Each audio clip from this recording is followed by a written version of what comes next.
कैसे एक मराठा योद्धा मुगल साम्राज्य के सबसे ताकतवर सम्राट को आंखों में धूल झोंककर निकल गया।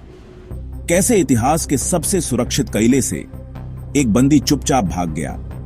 यह कहानी है छत्रपति शिवाजी महाराज की और उनकी सबसे चौंकाने वाली चाल की, आगरा से उनकी रहस्यमयी और ऐतिहासिक भागने की कहानी। साल था 1666। शिवाजी महाराज को औरंगजेब ने आगरा दरबार में आमंत्रित किया, एक दिखावे के सम्मान के साथ, लेकिन असल मकसद था अपमान करना और कैद करना। दरबार में शिवाजी को जानबूझकर नीची हैसियत के दरबारियों के पास खड़ा किया गया। शिवाजी भड़क उठे, उन्होंने दरबार के सामने विरोध किया और कुछ ही घंटों में उन्हें नजरबंद कर दिया गया। शिवाजी और उनके पुत्र संभाजी को कड़ी निगरानी में रखा गया। हर दिन उनके कमरे की तलाशी होती, हर हरकत पर नजर रखी जाती। आगरा में मुगलों का पहरा इतना कड़ा था कि वहां से भागना नामुमकिन माना जाता था, लेकिन शिवाजी नामुमकिन को मुमकिन बनाने वाले योद्धा थे। शिवाजी ने बीमार पड़ने का नाटक शुरू किया। कई दिनों तक भोजन में कमजोरी दिखाने लगे और फिर बोले, अब मैं रोज भगवान को भोग भेजूंगा, साधुओं और ब्राह्मणों को दान में फल स्वीट्स भेजूंगा। मुगल पहरेदारों ने सोचा, राजा तो अब कमजोर हो गया है।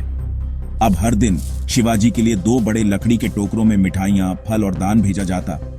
एक दिन शिवाजी ने खुद उन टोकरों में से एक में छिपने की योजना बनाई। एक टोकरे में संभाजी और दूसरे में शिवाजी स्वयं छिप गए। टोकरों को जैसे रोज भेजा जाता था, वैसे ही पहरेदारों ने आज भी नहीं खोला। शिवाजी बाहर निकल आए। एक छोटे रास्ते से निकलकर आगरा से बाहर भाग निकले।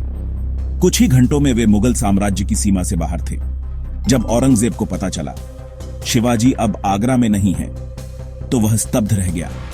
एक सम्राट जिसकी सेना पूरे हिंदुस्तान पर शासन कर रही थी, उसके महल से एक बंदी बिना आवाज के भाग गया। यह कोई साधारण पलायन नहीं था, यह एक रणनीतिक चमत्कार था जो आज भी दुनिया की सबसे चतुर ऐतिहासिक भागने की कहानियों में गिना जाता है। शिवाजी ने सिर्फ एक किले से नहीं, बल्कि मुगलों के अहंकार से मुक्ति पाई। ऐसी ही और अद्भुत कहानियों के लिए ट्राइटेल्स को जरूर सब्सक्राइब करें, वीडियो को लाइक और शेयर करें, ताकि इतिहास की ये भूली बिसरी गाथाएं फिर से जिंदा हो सके। समाप्त।